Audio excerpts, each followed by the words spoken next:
The following is a production of DallasCowboys.com and the Dallas Cowboys Football Club. How about them Cowboys? Yeah! Go Cowboys!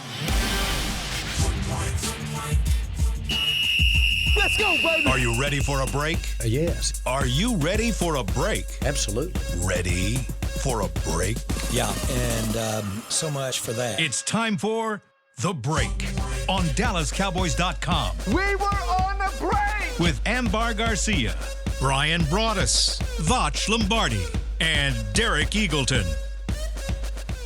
It is Thursday, December 11th, 2025, Season 21, Episode number 92. Welcome to the latest edition of The Break. We are live from the SWBC Mortgage Studios at the Star, presented by LG. LG is the world's #1 OLED TV brand for 11 years and counting. See why at lg.com/OLED Evo.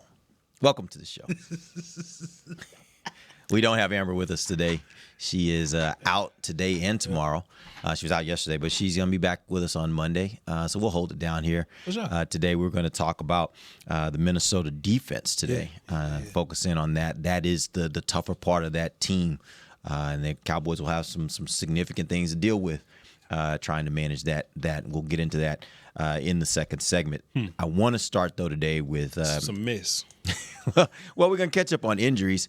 And at the top of my list with regards to injuries is one Trayvon Diggs, who is in his 21-day window to return. I was listening to Coach Schotty yesterday in his press conference, and he was asked about Trayvon and him returning. And I thought his quote was somewhat interesting. I'm going to read it to you. And it's really, I got a lot of stuff I'm going to read. It's the last sentence that jumped out at me. So you guys, I don't know if you saw it, but I'm going to read it for you. Here's what he said. He said he's still in the ramp-up period. He does feel healthy.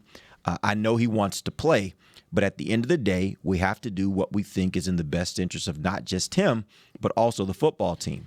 When you miss time, there's a ramp-up period for not just your body, but your mind, figuring out the defense, and there's some new faces in the huddle. I love him as a player, but ultimately, he's got to show us that he's ready to do everything the right way. What do you take from that quote? Brian, you want to go first? I got. All right, go ahead, man. Go ahead and say it. You can say it. I just want to let everybody know right now, before I get going, I don't have proof on anything.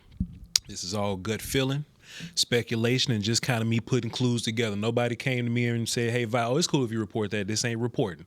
I'm just talking. I think Jerry Jones has a big opportunity in front of him. Humongous opportunity in front of him.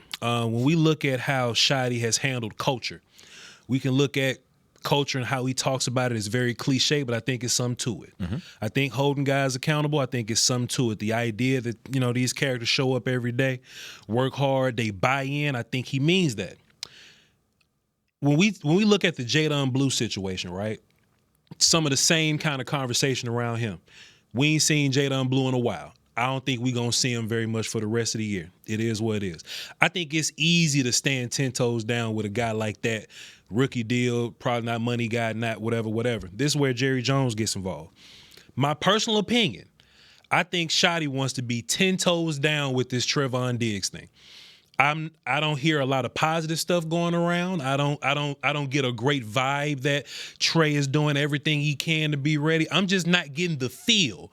Remember when Overshawn was rehabbing? Yeah. Hey, man, he's working hard every day, man. He's da-da-da. Boy, he's All you got to do is ask the question, and people's face like, oh, he man, doing everything he needs to do. He works, yeah. Savon Ravel doing everything he need to do. Dak Prescott, thigh came off his hip. Hey, he doing everything he need to do. We don't get the same vibe when it comes down to Brother Trey. So this is where I think the conversation happens. Trey make a lot of money. Trey, if healthy, if he's the guy that you think he is, he's one of the best cornerbacks on your team. Outside looking in, fan speculation would say that if Trey is not doing what the head coach wants him to do, but he plays anyway, it's a Jerry call. You know what I'm saying? Like, hypothetically, Jerry's call, hey, look, I know that he ain't following your program or whatever, but I'm paying him a bunch of money to play. I want him to play. What I would love is for Schotty to be 10 toes down and Jerry say, hey, if you don't want him to play, We ain't got to play him. No matter how much money he make or no matter how much we think this secondary group benefits from him being around, if he's not bought in, if the mentals ain't all that, Shotty said this, mental and physical ramp up. And so in my mind, if I'm just using context clues, paying attention to meetings, goofing off, or all this kind of stuff, I don't know exactly what it is. I'm just reacting to what Shotty said. I want the coaches, head coach. I want the head coach and the DC for that matter, and the front office to be lock and step in this thing. I don't care how much money he make. If you hold these guys accountable, I want you to hold this same guy accountable. Trey was able to be active a couple of games ago. Mm-hmm. And we just ticking our watch, man. Just, hey, man, when we gonna wait for this cornerback help? Your team needs you, player. Your team needs you, player. And it's time where the team needs you. When we needed a linebacker, boy, hey, Overshown coming, y'all. Hey. Oh, man, we'll see where Trey is at, man. You see what I'm saying? Mm-hmm. So I would love it if everybody in this building that's on the second floor, they may fire me today. I don't know. I'll be on YouTube tomorrow. I would love it if everybody was in lockstep with this thing. Well, but here's the deal. I don't think that statement to me, that end of that statement where he says ultimately he's got to show us that he's ready to do everything the right way. Mm-hmm. That says to me everybody's in lockstep that with, hey, man, he's not playing until he shows us that he's ready to do everything the right way. Like, he could have played last week. He could have come off injury reserve last week. He did not. Sure. And so I think that it signals to me, at least this statement, it signals to me that it has been made very clear that it is the stance of all the parties that will make the decision on whether he returns or not. Sure. That he's got to be ready to do everything the right way. Who knows what that means? Because none of us knows what that means, but it means something. It means something. I'm only speaking outside looking in because I'm a fan and I'm on social media and I know how we think. There's a lot of people going, well, Jerry and Shotty got to be on the same page about this thing. Brian, there's a lot of people that's thinking, oh, Jerry can override something, can overstep something. I would love it if they were just simply, hey, man, this ain't what it is. Because I bet if you ask general management, they look at it differently. Like, hey, we paying this guy to play for us. He's one of our best corners. We need to play him. I bet you if you ask Shotty, some of the teammates, some of the coaches, I bet they're fine with Revel, Carson, Bland, and just play this thing out and just see how it goes. I bet they fine with that because you need guys to be bought in that way. But I think I've heard Jerry say a similar thing. I want to say when he was on 105.3, I've heard him say things that made me believe he also thinks Trayvon has to be right, all the way right, before they want to put him back out on the field.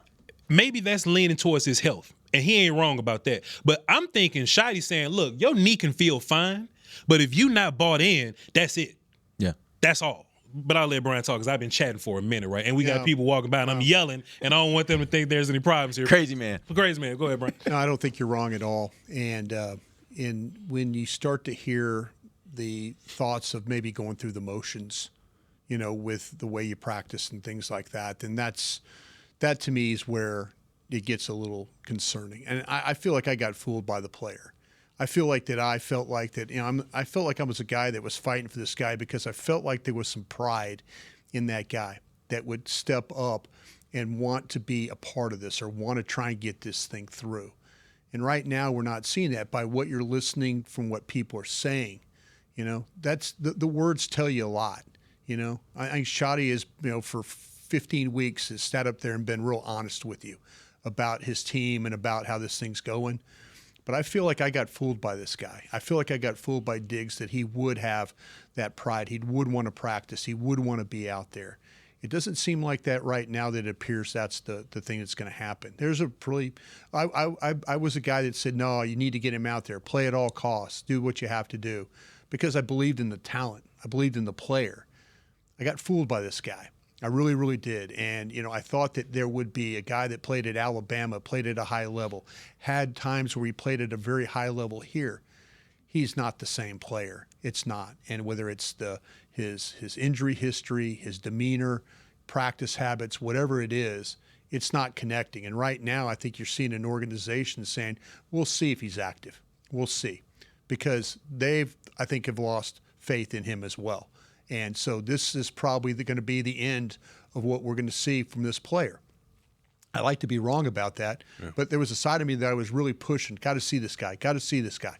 This guy can play. This guy can help you. There's been a lot of doubts now put in my mind about this player, and I think that's unfortunate. Brian, would you assume, would you guess that when Al Harris was around, he kind of let Trey get away with a lot more stuff? That is when you start to talk to people, and it's not just one or two, it's multiple people will tell you that there was a very coddled player. And, you could say what you want about Al Harris. He's doing a fine job in Chicago, but you have a player currently right now that the buy-in is not there. Yeah. When you start to hear the word just the same ways, going through the motions, it's practice. That's a difficult thing to deal with when you're talking about it. There's things you could talk about players and people in life. If you're a guy or gal that just goes through the motions, that doesn't speak very highly of you. That's kind of where we're at right now with this player. And you would imagine your team needing you so bad that you would have some urgency? I would thought so. I Yeah. would thought that maybe that you're in a situation where when you get – I should have known better is when – in this case, and this is going to sound bad, but when he said, you know what, the $500,000 doesn't mean anything to me, that he was willing just to say, his being happy obviously is not, it's not here, and so we'll see how things play out. But right now, I went from being a very positive that he would play to I have my serious doubts now. Looking at the rest of the injury report, there are a few other guys that were on there of note. Tyler Guyton did not practice. I don't with the think he's ankle. going to play. Okay, so Yeah. you might be down him. Jadeveon Clowney didn't play last week, but he was limited yesterday in practice. What are we hearing Need about to him? kind of figure out about that situation with Clowney. I know the one thing with Guyton is, from what I'm hearing from talking to various people in the organization, is that he's the ankle. They're working through the rehab right now. He's dealing with something of an ankle injury, a high ankle that's on top of a current injury or a former injury, that he had before. So they're trying to kind of it's not just like your normal high ankle. They've been a couple of weeks now of trying to kind of get this thing right, and it's on top of an existing injury as well, or an injury he had before. So that's what makes this one very difficult. I think it would be a long shot for him to play this week. We'll need to see about Clowney. The hamstring, it sounded like last week that he worked pregame, just could not get there. Maybe with the 10 days now, you have a little bit more of leeway of getting him back. And them same people tell you Guyton work hard too, but go ahead, Derek. My bad. Are you worried at all about Nate Thomas as your starter this week if Guyton can't play? Yeah, man. Because he had a rough week last week. And before that, quite frankly, going into that week, I think we all were like, he'll be fine. Like, Nate's been pretty good when you throw him out there when he's had Kansas to do it, City, he was especially really on the good. left side. Yeah, and last week just did it shake your confidence there? I think matchups matter with Nate at this point. If Nate's going against some powerful dude that's not going to nuance him too much, maybe run down the middle of him, he'll be fine. If he's against Aiden Hutchinson for 12 plays, of course, you know what I mean? So you think this was just he was against a better dude? Even when Aiden Hutchinson was on Terrence, he still kind of had his issues with Al-Qadim Muhammad or whatever. But I don't think that Nate's gonna continuously be horrible. He may have his struggles, but I just think he had a horrible game. We've seen Nate play all year, and he hasn't been horrible. He's been fine. He hasn't gotten you killed. But this one game last week, I think he'll go right back to being fine. Now, even though this is a Vikings pass rush that'll get to you, but they'll get to you in the way of you have to be aware. You have to know what's going on. I don't think Jonathan Grenard is just so talented that he's going to Aiden Hutchinson, Nate Thomas or whatever. So Nate just had to be more aware than physically talented this week. All right, talk about CeeDee Lamb's concussion. What are we hearing on that? Yeah, that's one of those things. Nobody really wants to talk about concussions. Yeah. I know he was limited yesterday going through some drills. Just believing what Coach was saying was that there were some things that he was working through. There's still some things that they have to get through. So we'll see how that plays out, though. But like I said, when you ask somebody about concussions, it's like you need to ask somebody else on that one. So, yeah, I think, but hopefully with him being limited, it wasn't like he was completely out. It wasn't like they had him. You didn't see him. He was out there doing drills and stuff. Yeah. That, to me, is at least a positive sign. We did have a couple injuries that a couple players from the Vikings that did not play or did not practice yesterday. Offensive tackle Christian Darrisaw with a knee, and then tight end T.J. Hawkinson with a shin. If those guys can't play for Minnesota, what type of challenges does that create for them? J.J. McCarthy's so bad. I don't see Hockenson getting involved too much in general. But as far as Darrisaw was already having a rough go at it. Yeah. And he was a guy that we were looking at as like a favorable matchup. Now You kind of want him to play. they did a decent job whooping up on the Washington team though, like just kind of run block and moving them around. But Darrisaw was a shell of who he once was, which I thought was a really good up-and-coming player.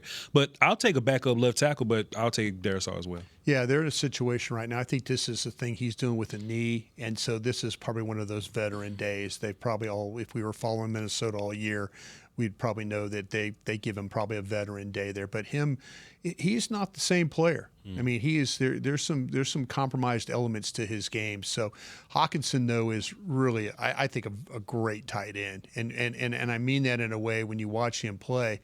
When you have a quarterback, the quality that when it was. In the past when they had guys that actually could throw the ball and be accurate, they're with the Vikings, that you saw their players be stars. But right now, they, like Vach says, they're really struggling with their ability to get the ball there, guys. There's plenty of times where you see Hockenson open and they just can't get him the ball. Mm-hmm. All right, we're going to take our first break. When we come back, we will dive into the Minnesota defense, and we'll talk about some of the things that are going on there, some of the players that we need to be aware of. We'll be back, DallasCowboys.com radio. If you can't be at the stadium, there's no better way to watch your Cowboys than on an LG OLED Evo TV. That's because everything you see is more lifelike. Every play, every hit. I mean, you might as well be on the sidelines. That's how clear it is. It's all thanks to LG's legendary technology. Perfect black, over 8.3 million self-lit pixels. No one comes close. LG OLED Evo is the best TV in the game for a reason. See for yourself at lg.com/OLED Evo. Hey y'all, Matt Pittman here, the official pitmaster of the Dallas Cowboys. This holiday season, I've got Yeti's new insulated bowls and food storage working overtime. The insulated bowls are amazing. It'll keep queso warm or guacamole fresh. And the food storage containers protect my ingredients and help me stay organized. They also make great gifts for the host, making Yeti bowls and food storage MVPs for the holidays. Get yours at Yeti.com or a Yeti store near you. I'm home. Hey, Mom, before you ask, I've done my homework and the dishwasher's unloaded. Nice. Hey, can you... Hey, hon, yes, I've got the finale ready to play. Here's your wine. Wow. Isn't it nice not having to ask? We think so. That's why if there's a network interruption, AT&T will proactively credit you for a full day of service, guaranteed. Credit for fiber downtime lasting 20 minutes or more, or for wireless downtime lasting 60 minutes or more caused by a single incident impacting 10 or more towers. Restrictions and exclusions apply. See att.com/guarantee for details.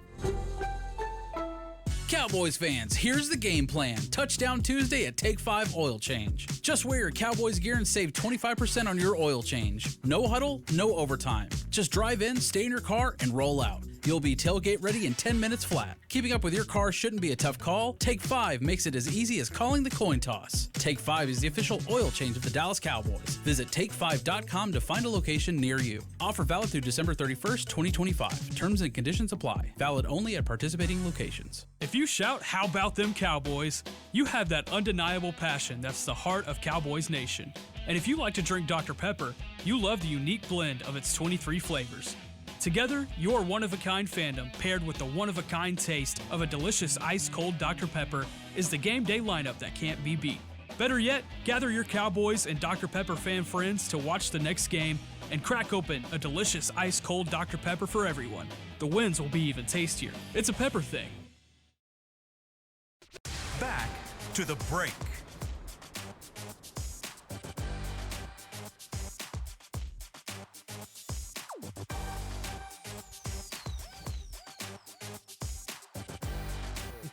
How about that? Producing on the fly there, Beamer. Choose perfection, which is Chris Beam. Choose LG OLED Evo. Check out the best TV in the game at LG.com. Welcome back. We're in the second segment of the break. We're live from the SWBC Mortgage Studios at the Star. This segment's brought to you by blockchain.com. All right, let's talk about the Minnesota defense. Right now, they are ranked 8th in the NFL in yards allowed, 12th in points allowed. They're 3rd in fumbles forced, 4th in pass yards allowed. The interesting thing, they're 22nd in rush yards allowed. So you look across their stats, it looks like their running game or their run defense is probably the weakest part of this defensive unit. What do you guys see? Man, Brian brought us. Yeah. I got ungrateful as hell. I told you this earlier, but I say it here, man. I got ungrateful watching. Oh, you're about to throw a stray at somebody. I ain't gonna say nothing about nobody that work here. Flores got this thing great. It looks nice over there, Brian. They run this odd front. Yeah. 3 man down. That's an odd number. So that makes an odd front. Bit, huh? That odd front. It gives you some issues, man. They'll twist those guys. Some exotic looking blitzes, Brian. Stunts and movement and stuff. One thing that we talked about that could be a big key in this thing is Dak is really good versus the blitz. True. But normally when we see teams blitz Dak, it's like a blitz man look. Like if you're blitzing, you're probably in cover 0. If you're in cover 0, you can play 1. If you play 1, you play 3 sometimes, right? Like that's just how it goes.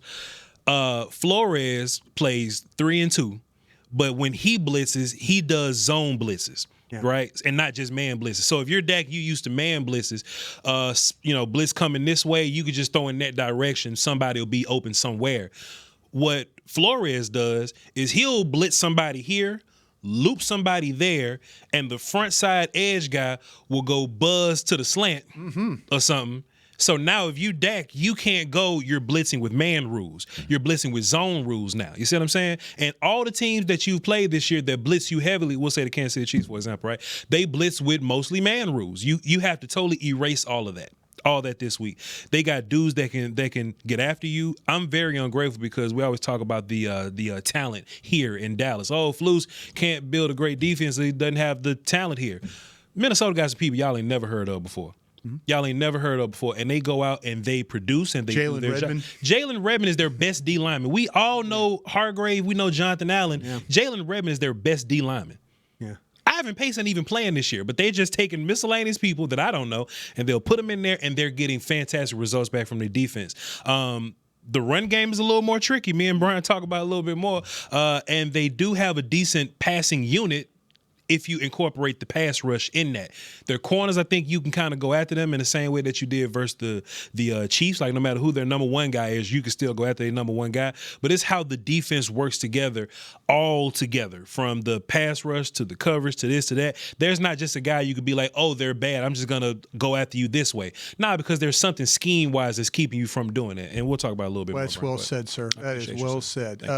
This is one of the best teams I've seen this year when it comes to the coordination between their blitz packages and the way they execute them. For sure. There's Vach and I were laughing this morning. We were talking about this, about how when you have sometimes we'll see the Cowboys will blitz just a linebacker and he'll go firing in there, and there's really no creativity about it. There's like if we're blitzing Kenneth Murray, his only job is just running B gap. Running the B gap, and that's it. But this is a group that's very, very much aware of how to help each other get home. I have yet to see a defense that has more free rushers that the Cowboys have played this year than this bunch right here. And that's going to be the challenge for Dak because of the 3-man line. This is a crew that likes to blitz you on first down. It's really, really big that way. They blitz you on second down, and then they kind of figure out where they got you on third down. Usually it's kind of the opposite. Teams will blitz you later in the drive, but no, Brian Flores is going to come after you on first down. He's going to try and create a negative play. This is one of the better teams in the league when you talk about run defense and you watch them play. Well, how do they get so many run stuffs? Yeah. This team's number 1 in the NFL when it comes to run stuffs. 83 of them. But you look at a situation where teams have had ability to run the ball on them. And again, Vach and I were talking about that.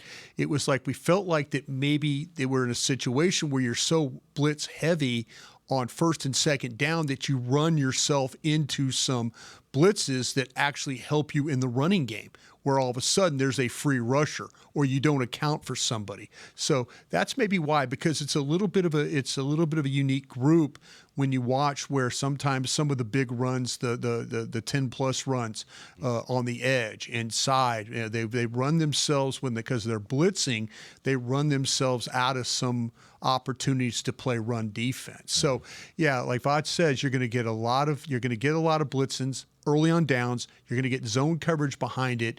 You're going to get some type of game up front where it's a linebacker game, it's a twist game, it's a pick and go around game, loop game. But yeah, it's a group that's really it's a kind of an interesting defense to watch, because they do play very, very sound when it comes to the amount of how they generate the pressures and the way they're able to do it. Ladies and gentlemen, I think the biggest advantage that this Cowboys offense could have this week, humongous advantage, is the fact that they're playing at home. Yeah. If we had to go to Minnesota, and I'm not just trying to be sensational, I'm not trying to be hyperbolic here, I think you lose the game in Minnesota because all the mental gymnastics you have to deal with the D-line, like Flores is going to hide everything, and sometimes he'll hide it twice, sometimes he'll hide it 3 times. Up until the snap of the football, they're disguising, moving guys around, dropping guys in, dropping guys out. And if you were at their place and it's loud and you don't have the luxury to make the adjustments, you in some deep, deep doo-doo. Now, if you watching the live, whatever, you'll hear Dak just talking. Like if we're at home, hey, CD, stand there. Hey, Nate, watch that guy. Yeah. Hey, look, that's fake. Don't, you know what I'm saying? Like he's communicating those things. If you at home, y'all got to see it.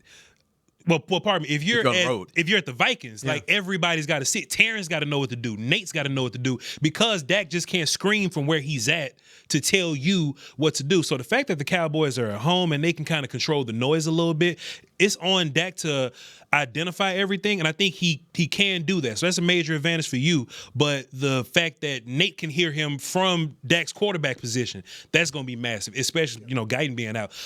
Terrence can hear. They're gonna try to do a lot of weird stuff on Terrence's side.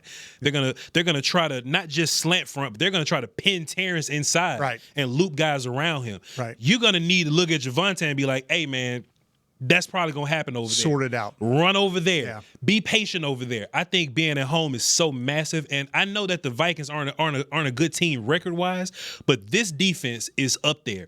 And don't even look at numbers. Like, just think about stress that they put on you. Yeah. They not winning games because their offense can't score. Flores, I need Jerry Jones. Jerry, if you're listening, put a brown paper bag full of money on his desk. I'd love to have him next year. It's interesting, and Vach is absolutely right about this, is that nobody in the league does more of the give you a look and then back out. That's what you see constantly with the Vikings. They will give you a look. And one particular sack that they had in the Cincinnati game with Browning at quarterback for the Bengals was that they got into a look, he checked it, they got out of a look, you see him check it again.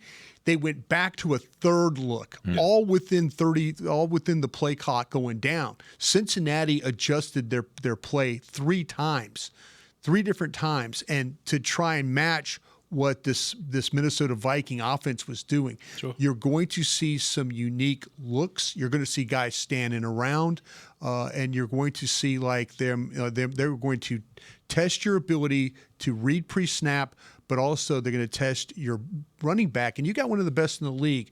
Last week he did give up a sack, but you got one of the best in the league when it comes to sorting those things out.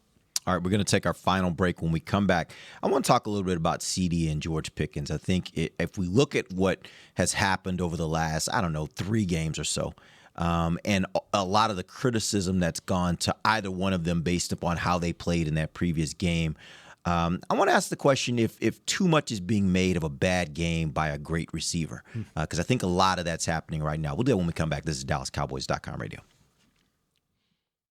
Every day begins with a promise to work hard and to build a future.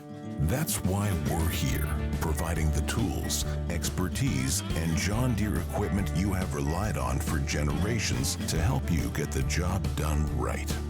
We're with you. That's our promise to you, because no matter the project or the challenge you're facing, we're with you. We're united. It's the official men's skincare brand of the Dallas Cowboys, Jack Black. And right now, Cowboys fans can get 15% off their $75 order. Plus, because every deal needs a playmaker, your order will include a free 5-piece skincare set and free shipping. The Jack Black Playmaker is 4 of Jack's favorites and a full-sized intense therapy lip balm. Make a play for the playmaker at getjackblack.com/Cowboys with the code CowboysVIP. That's getjackblack.com/Cowboys with the code CowboysVIP. I'm home. Hey, Mom, before you ask, I've done my homework and the dishwasher's unloaded. Nice. Hey, can you... Hey, hon, yes, I've got the finale ready to play. Here's your wine. Wow. Isn't it nice not having to ask? We think so. That's why if there's a network interruption, AT&T will proactively credit you for a full day of service, guaranteed. Credit for fiber downtime lasting 20 minutes or more, or for wireless downtime lasting 60 minutes or more caused by a single incident impacting 10 or more towers. Restrictions and exclusions apply. See att.com/guarantee for details. From the field to the festivities, Lucchese embodies the essence of luxury and tradition. Handcrafted with meticulous precision, each pair offers unmatched comfort and style. Stand tall while you're tailgating or cheering in the stands with the Dallas Cowboys collection by Lucchese. Shop the collection today at the Lucchese store at the Star in Frisco or online at lucchese.com. Lucchese, the official boot of the Dallas Cowboys and Dallas Cowboys cheerleaders. How's it going? You see that Cowboys game? Oh, I watched. Been seeing some good things. Totally. They have some talent. Yup, some great talent. And they got some fight. Hoping this is the year. Me too. Oh, I'm Cody, by the way. I'm Travis. Nice to meet you, Travis. Go Cowboys. Go Cowboys! Make a new friend based solely on their shirt choice. What would you like the power to do? Bank of America, the official bank of the Dallas Cowboys. Copyright 2025 Bank of America Corporation. Back to the break. Yeah, how about this one? AT&T, connecting changes everything. That's a good read, Brian. You like that with some confidence? I don't know. I like that. I almost read some stuff from Nick's show. Yeah, you're about to do it, yeah. Hey, celebrate the season at the Christmas extravaganza, you know? Actually, that's a pretty good little read. That's something else you should do if you're in the Dallas-Fort Worth area. Yeah. Actually, tomorrow we got Nick Eatman. Speaking of Nick Eatman, we got him doing the show tomorrow. Brian's going to take one out on us on tomorrow, but we'll have Mr. Eatman in. It'll be me, Vach, and Nick. So we get to go back to the old lunch break days, the days when I was a fan, yeah. the lunch break. When it was the lunch break, when you just the break. When you were looking at that chair. Yeah, when you're looking at that chair. Oh, yeah, this chair, yeah. Now you sitting in it. That means something different online. That the whole chair thing, that means something different in my audience, but don't worry about it. It's cool, don't worry about it. Is it something No, that's... it ain't nothing like that. I don't know nothing about what happens over here, y'all. I don't know nothing, but I just appreciate y'all for listening, you know what I mean? All right, here we go. Final segment of the break. We're always apologizing on the show. He is. He really is. All right. Here's the thing. I've noticed in the last 3 weeks or so. Yeah. And it's like, I think, first of all, let me say, I think the Cowboys have a top 3. That's fair. Maybe top 4 wide receiver duo in the National Football League. Did you put the guys from the Lions ahead of them? That's why I said 3, and then I was like, maybe 4. I think they're comparable. I wouldn't say better. I think they're comparable. The only one I think is better is right now the Rams. I don't think there's a duo that's playing better than Puka and Adams. Yeah, those two they're just really, really good. And the teams really just good. give up on Adams. It's Yeah. like give up, and they put him because they're so worried. Put him in a scheme. They're so worried about Puka. Yeah. Well, no, they give up. Like teams like the Jets and the ones that let him go. They just give up on him. Like, you go ahead. It's reminding me of Moss toward the end of his career. Like he goes to Oakland, they're like, oh, he's washed, and then he ends up in New England. He's like, never washed. He's not washed. He still can play. But no, I look at them and I say they're probably the best. Anybody else, I would say Dallas is at least comparable. I think Dallas is comparable to Cincinnati, right? Sure. Philadelphia. That being said, though, I think again this comes with the dinner here in Dallas, as they say. Like being part of the Cowboys, the praise is probably higher, the criticism also is higher, and I think we've seen in the last several weeks when one of those two has had a bad game, the talk the next week is, oh, they must be horrible, and it can't be in between. It always has to be one of the extremes. Either they're the best receiver in the league or they're the worst receiver in the league. Do you think that too much is being made? And also, do you think that when you look at the wide receiver position, the fact that Dallas has 2 of them, it allows them the latitude for one not to have such a great day and your offense still to be able to function the way that you need it to function? So let me say this first, Derek Eagles, and that's a fantastic point you just made I was going to bring up when I make mine. But I think this thing, first of all, media, everybody can't lean on analysis for real. You know what I'm saying? Everybody can't lean on. So they got to be sensational, and they got to lean into what the narrative may be. So I think people have been waiting on Pickens to do something. They've been waiting for it. And honestly, it took him, 15 weeks to get here? 14 weeks. 14 weeks to get here. And he still ain't crashed out on nobody. He's just, you know what I'm saying? So I think a couple of things have happened. I think people are trying to watch film now for the first time. And they go, well, I don't like how he runs his routes. Well, me and Brian, we do this every week. Derek makes us watch film every week. We'll tell you, man, Pickens run routes like that. He runs his routes like that. If you talk about him pouting on the sideline, Justin Jefferson pouting on the sideline right now. Jamar Chase stay pouting on the sideline. Like wide receivers pout on the sideline. I actually looked things up a little bit. I actually looked up a little bit of something. Pickens had a bad game or whatever. Bad games happen, you know what I'm saying? So the best wide receiver in the league right now, Jackson Smith-Njigba, he tearing it up over there. Yeah, he's having the year. About to break some records. He has a 79-yard game and he got a 23-yard game versus the Vikings. I ain't want to just make this boogeyman-ish. Vikings. But Derek said something that really made me do a little more research just to look around the whole wide receiver duo thing. So if there's a wide receiver duo that's comparable to Dallas, it is the Rams, right? You got Puka on one side and you got Adams over there. Puka, here's his lineup, and he going crazy over there.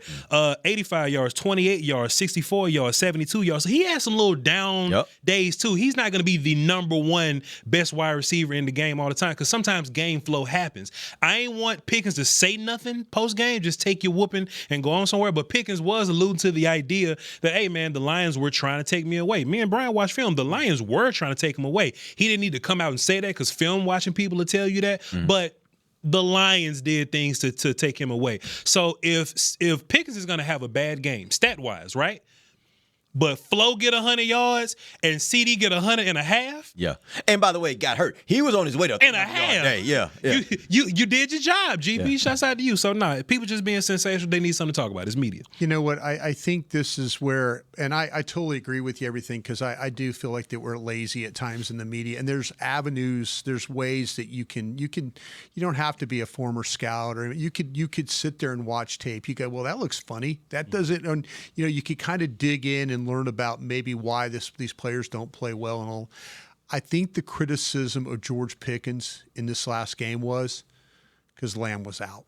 And they needed him in a big game not to disappear. And, say what you want. The Lions did a great job. They played a lot more zone coverage. They tried to bracket him. They ran buzz stunts and stuff. They tried to take away his slants and stuff like that. He had a rough day. No question about it. I think that the criticism, like I said, is he did not play well when they needed him the most. And I think that's the thing that people need to understand, that is you could watch the tape and all. He's been playing. He runs routes the way he does. He sets you up the way he runs his routes. That's something, if you're criticizing that, then you really don't know this football team. But I can understand when somebody says they needed him in that game and it wasn't delivered. But if you want to talk about other things, he's a lazy route runner and all that, you're absolutely wrong. Absolutely wrong about that. Because that's the way he runs routes. Yeah. But I could live with the fact that they needed him in that football game and it didn't show up like it needed to be. You want to know whose fault who I really blame this on? I blame it on Flus. I thought you were going to say Mike McCarthy. I blame it on Jason Garrett. If CeeDee Lamb goes out and we continue to draw that coverage to Pickens, and Flo gets his 100 yards, and you get 5 stops on defense, oh, sure. We wouldn't be talking about Pickens at all. No. What you would be saying right now, what teams be saying, what we be saying is this wide receiver group is really good. Because if you want to take away Pickens, great. But CD gonna get you. Flo's gonna get you. Like that's the and to be honest with you, that's really the story. The story is they lost. But the story on the flip side, if you want to talk about the offense, I think the story is more from the standpoint of they have enough wide receiver weapons. For the first time in a long time, they got a third wide receiver that can step in, and he's done this now a couple times. Right. When CD was out earlier in the year, he stepped in and had. So you agree with him that he took a shot at Flus right there, the path that he went. I didn't say nothing about Flus. We're on the 405, and he went all the way from lane 6 all the way to lane 1. I didn't say nothing about Flus. But if you would have won that game, I just heard that ding, ding. The sound when somebody's backing up over something. That was him, and that was that he's backing up. If you would have won that game, dog, we wouldn't be. No, we wouldn't. Absolutely not. Absolutely right. You're absolutely right. Because look, Pickens. But I think that people, like I say, they're critical of him the way he played. Yeah. But if to be honest with you, it was like, man, it was a big, big moment, and he didn't. If you want to say that, I think that's fair. Yeah. But to say that he's lazy and this, that, and the other. You don't watch the guy play every week. Because he's got 1,100 yards just like that. Just like that. Just and I like think there are 32 teams out there that would take all of that to get those 1,100 yards. Exactly. They'd be okay with it. Yeah. Pittsburgh, okay with before I got hacked on Twitter, the Pittsburgh Steelers fans. Get that back? You good? Oh, not yet, Derek. You're not helping. If I worked here, you would help me. Don't buy no crypto from Brian. You would have. You would have been over backwards. I don't have a person. You just X don't like you me threw no me more. out like the bathwater. Y'all got to have a guy, Derek. Come on. I'm telling you, I X tell you, don't if like that us. gets They hacked, don't like it's us getting no more. fixed. They're not helping. But anyway, I forgot what I was going to say. I'll call somebody, Brian. Don't worry about Yeah, it. but The Pittsburgh fans. The Pittsburgh fans were like, they waited 14 weeks to say, I told you. There you go. Yeah, 14 weeks. You guys, and I said in my final tweet before I got hacked, you guys play offense like the 1920s, and you don't have a quarterback, so shut the F up. Basically, that's what I said. Yeah. Tell me how you really feel, Brian. Go back and read my final tweet. That's why my guy. They hacked your ass. They the Steeler fans. He'd be nice to people. Terrible towel waving folks got me on that last one. Hey, real quick before we end the show, I did have another question I wanted to get to. Last week, we saw Detroit put a ton of pressure on Dak Prescott. Were there things that Detroit did outside of just whooping their man, as you would say, Vach? Whooping feet. Were there other things that they did schematically? Was there anything they did that other teams could look at and say, here's the blueprint. If you want to be able to create consistent pressure on Dak Prescott, here's what you need to do? I think it was all about losing the matchups. Like we mentioned earlier, Flores is more trying to play a mental game to kind of beat you a little bit. I think what happened last week is you lost your one-on-ones.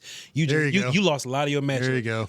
Nate had 11 pressures. Yeah. Terrence had 7. If Terrence only had 7, that's a bad day. But you can't stack 11 from Nate on top of that.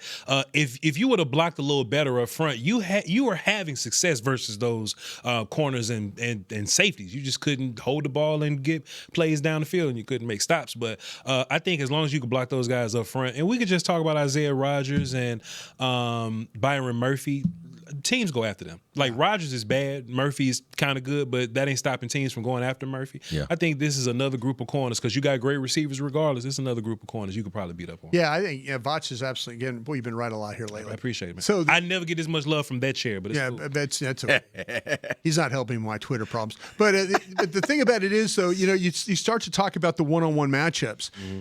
What will Brian Flores do? And in Dallas, when you go back and watch the metrics or you look at the metrics post-game, Dallas, there's times where they're really high with their one-on-one with their offensive tackles.